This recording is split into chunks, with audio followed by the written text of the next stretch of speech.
আজ রথযাত্রা।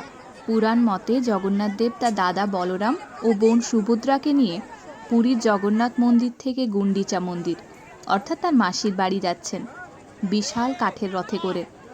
প্রতি বছর আষাঢ় মাসের শুক্লা দ্বিতীয়া তিথিতে এই রথযাত্রা পালন করা হয়। প্রত্যেক বছরের মতো এবছরও আমাদের তিলুরি গ্রামের একটা মাঠে রথযাত্রা উপলক্ষে বিশাল মেলার আয়োজন করা হয়েছে।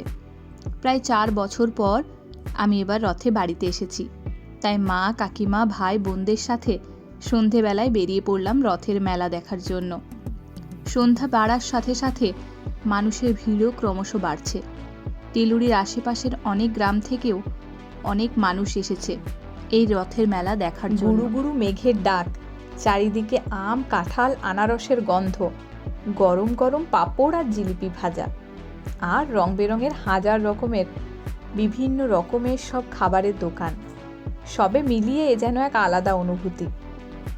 আজ প্রায় 4 বছর পর আমি আমার গ্রামের রথের মেলা দেখছি। মনে পড়ে যাচ্ছে একের পর এক ছেলেবেলার সব স্মৃতি।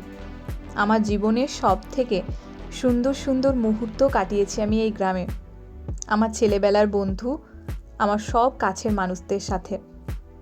আমি মানুষটা বড্ড বেশি ঘরকুঁদো। আমার পরিবারের মানুষজনদের সাথে সময় কাটাতেই সব থেকে বেশি ভালো লাগে। তাই আজও মা, কাকিমা, ভাই বোন সবার সাথে হৈ হৈ করে খাওয়া দাওয়া আনন্দ করে আজকের সন্ধেটা কাটিয়ে দিলাম। আমি প্রত্যেক দিন চেষ্টা করি আমার ছোট ছোট আনন্দ ও সুন্দর মুহূর্তগুলো তোমাদের সাথে ভাগ করে নেওয়ার। তোমাদের ভালোবাসাতে আমার ছোট্ট পরিবারটা একটু একটু করে বড় হচ্ছে। এভাবেই সবাই আমাকে ভালোবাসা দিয়ে যেও। সকলে ভালো থেকো, সুস্থ থেকো। টাটা সকলকে।